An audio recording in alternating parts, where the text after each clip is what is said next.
बताने जा रही हूँ उसको ध्यान से सुनना, क्योंकि इस पे बहुत बड़ा स्कैम चल रहा है। कोर्स की जो फी होती है वो काफी हाई होती है, which is approximately 1.5 lakhs to 2 lakhs के बीच में जाती है। Hi guys, welcome back to my channel. I hope you all are doing great. तो आज के वीडियो में मैं आंसर करने वाली हूँ आपके दी मोस्ट आस्क्ड क्वेश्चंस को। बहुत बार होता है कि हमारे दिमाग में बहुत सारे क्वेश्चन होते हैं लेकिन पता नहीं होता कि उसका राइट आंसर हमको कहाँ मिलेगा।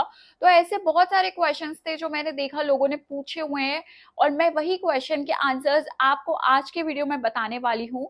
ये जो वीडियो है it is going to be the part 1, क्योंकि बहुत बहुत सारे क्वेश्चंस थे और वो सारे क्वेश्चंस एक वीडियो में कवर करना पॉसिबल ही नहीं था।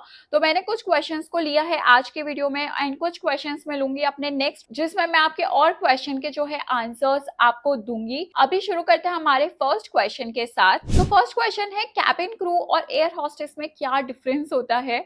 तो जो कैबिन क्रू होता है वो मेल एंड फीमेल दोनों के लिए यूज होता है। Cabin crew, flight attendant, cabin attendant, it's used for both mails and females. However जो आपका एयर होस्टेस है वो आप प्रेफर करते हो एक फीमेल के लिए। अगर आप एक मेल के लिए पूछो उन्हें क्या बोला जाता है तो उनको हम बोलते हैं flight steward. Next is, cabin crew are they allowed to wear the glasses. तो अगर डोमेस्टिक की बात करें, मतलब इंडिया की अगर बात करें, तो यहाँ पे ग्लासेस पहनना अलाउड नहीं है। However you can wear the lenses. वो जो ट्रांसपेरेंट लेंसेज आते हैं वो आप लोग डेफिनेटली पहन सकते हो, but coloured lenses obviously allowed नहीं है। लेकिन अगर हम बात करें इंटरनेशनल की, तो इंटरनेशनल में आपको ग्लासेस पहनना अलाउ करते हैं। Next is, which airline has the highest paying salary. तो अगर मैं अपने पॉइंट ऑफ व्यू से बात करूं तो मुझे लगता है गल्फ एयरलाइन जो है वो सबसे ज्यादा पे करती है। तो जो मेन रीजन है वो ये है कि जो आपको जो सैलरी मिलती है it's tax free.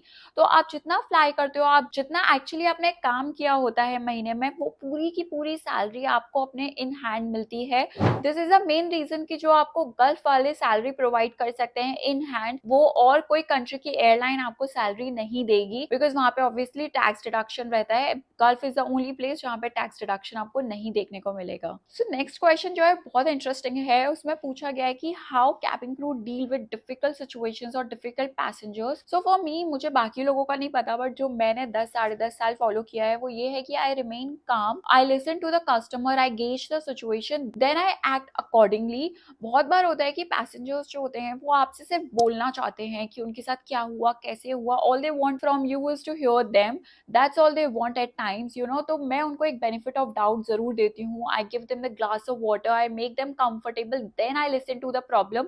And trust me, 80 to 90% times ना वो सिर्फ आपको बताना चाहते हैं और प्रॉब्लम वहीं के वहीं डिफ्यूज हो जाती है।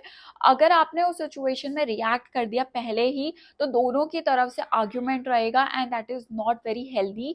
और अगर सिचुएशन ऐसी होती है कि जहाँ मुझे पता है कि कस्टमर अपसेट ही है, वो मैं कुछ भी कर लूंगी वो नॉर्मल नहीं होने वाला है, तो सिचुएशन में मैं अपने सुपरवाइजर को इन्फॉर्म करती थी। Usually they switch the crew, अगर मैं किसी और जोन में काम करती थी और दूसरा क्रू मेरे जोन को हैंड ओवर लेता था। कस्टमर बहुत ही ज्यादा अपसेट है कि उसको नहीं सुनना, उस सिचुएशन में हाँ हम लोग पोजीशन स्विच करनी पड़ती थी। How is cabin crew as a career. तो अगर इसकी बात करूँ, I think it's a fantastic job. अगर आप इसे एज अ करियर चूज करने का सोच रहे हो, I think it's a right decision to make. You get to travel so much, आप लोगों को सैलरी बहुत मिलती है। और अगर आपको यंग एज से है कि नहीं I want to be independent, I want to earn, तो of course this is the right job for you. You get to meet many people around you. But एक चीज का हमेशा ध्यान रखना, हर चीज के दो साइड्स होते हैं। जितना आपको as a cabin crew provide करता है as an opportunity to travel और सैलरी वाइज, उतना ही आपको अपनी तरफ से इनपुट भी देना पड़ता है। You have to give up on your sleep, you have to give up on your body. बहुत ज्यादा हेल्थ इश्यूज भी रहते हैं, आपको अपना टाइम भी जो है अलग अलग टाइम देने पड़ते हैं। So you will have to decide end of the day कि आपको क्या चाहिए। और अगर आपको इस करियर में लंबे टाइम तक रहना है ना, तो you will have to take good care of your body, you have to take good care of your health. अगर आप अच्छे हेल्थ और शेप में रहोगे तो आप इस करियर में लंबे टाइम तक काम कर सकते हो। Okay, so next question is, can cabin crew get married while they are working as a cabin crew, और कैन दे गेट प्रेग्नेंट। तो मैं फर्स्ट क्वेश्चन का आंसर करूंगी यस। अगर आप कैबिन क्रू की तरह फ्लाई करना शुरू करते हो and if you plan to get married, of course आपको सिर्फ अपने मैनेजमेंट को इन्फॉर्म करना होता है और फिर आप शादी कर सकते हैं। और अगर रही प्रेग्नेंट होने की बात, of course if you are married, if you get get pregnant तो आपको उस केस में सबसे पहले अपने मैनेजमेंट को इन्फॉर्म करना पड़ता है, because it's not safe for you, it's not safe for your baby. So of course if you get pregnant right away from the management, अगर उनके पास कोई ग्राउंड जॉब होगी they can give you the ground job for those months. जब तक आपकी body allow करेगी तब तक आप वो ग्राउंड जॉब कर सकते हैं. बट फ्लाइंग की अगर बात करें तो आप फ्लाई बिल्कुल भी नहीं कर सकते हो वंस यू गेट प्रेग्नेंट. और कंपनी जो है आपको वो सपोर्ट करती है with a maternity leave and everything, so which is again great. तो if you get pregnant, yes, do inform the company and stop flying immediately. So next question is, अगर आपको कोई स्कार है can you still apply for a cabin crew job. अगर आपका scar बहुत visible नहीं है, अगर आप उसको इजिली कंसील कर सकते हो, you know,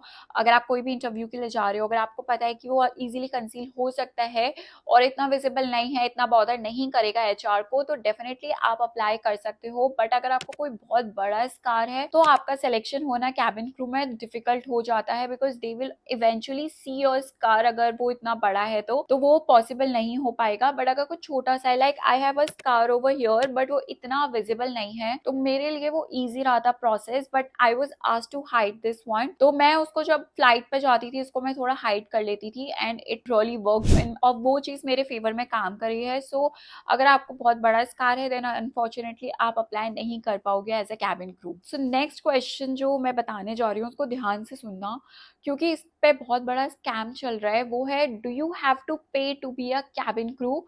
so answer is no, you do not have to pay to be a cabin crew. बहुत सारे कंसल्टेंट्स आपको एक फ्रॉड कॉल करते हैं कि अगर आप हमको इतना पैसा देंगे तो हम आपको एज अ कैबिन क्रू की जॉब इस एयरलाइन में लगवा देंगे. कोई भी एयरलाइन आपसे पैसे नहीं मांगती है to recruit you as a cabin crew member. Understand this thing. बहुत सारे स्कैम, बहुत सारे फ्रॉड्स हो रहे हैं. So be alert, be careful with these things. और अगर कोई भी एयरलाइन आपको हायर कर लेती है उसके बाद वो आपसे ट्रेनिंग फी मांगते हैं, वो एयरलाइन से ही आपको आता है. No consultant and phone calls will be made for that.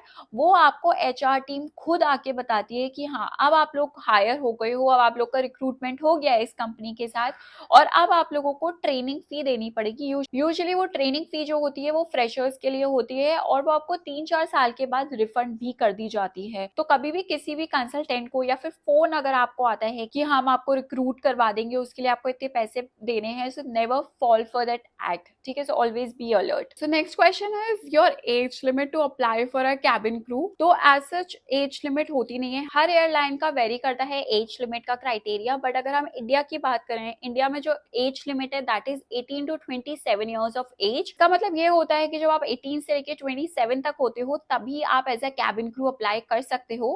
But of course if you have an experience तो आप आफ्टर 27 ईयर्स ऑफ एज भी अप्लाई कर पाओगे. इंटरनेशनल एयरलाइन में टोटली डिफरेंट क्राइटेरिया होता है.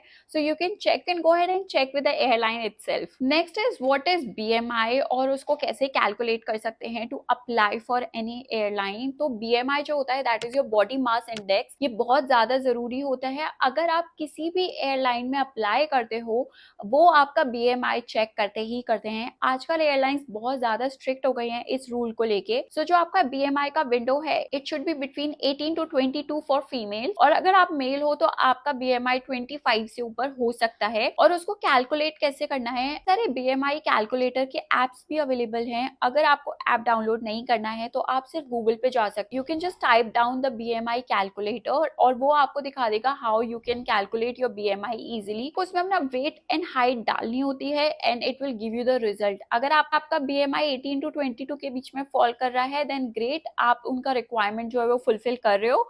और अगर नहीं कर रहा है then you might have to work on it कि अगर आप अंडरवेट हो कि आप ओवरवेट हो. लास्ट क्वेश्चन जो आज के लिए मैं आंसर करने वाली हूँ वो है, do you have to join any course before you apply for the cabin crew job. को कोई भी कोर्स ज्वाइन करने की जरूरत नहीं है. अगर आपको लगता है कि आप में वो पोटेंशियल है to apply for a cabin crew job, अगर आपका कम्युनिकेशन अच्छा है, अगर आपका ग्रूमिंग अच्छा है, इफ यू आर प्रेजेंटेबल, अगर आप में वो कॉन्फिडेंस है to apply for the cabin crew job, then you do not have to go for any course. क्योंकि वो कोर्स की जो फी होती है वो काफी हाई होती है, which is approximately 1.5 lakh to 2 lakh के बीच में जाती है. अगर आप वो कोर्स ज्वाइन भी करते हो ना तो they do not guarantee you any job. अगर आप उनका कोर्स ज्वाइन भी करते हो, तो इसलिए इट्स बेटर कि आप अपने ऊपर काम करो। मैंने इस पे डिटेल में वीडियो भी बनाई है, you can always go ahead and check that video. So you know, अगर आपको कुछ भी डाउट है अपने ऊपर तो आप वो वीडियो देख के अपने ऊपर उस लेवल पे काम कर सकते हैं। So you do not have to join any course और अपने पैसे फालतू में मत खराब कर। और अगर आपको आज का वीडियो अच्छा लगा हो then do not forget to hit the like button, share it with your friends and family, and do not forget to subscribe to my channel. And I will see you guys in my next video. Till then, take care and bye bye.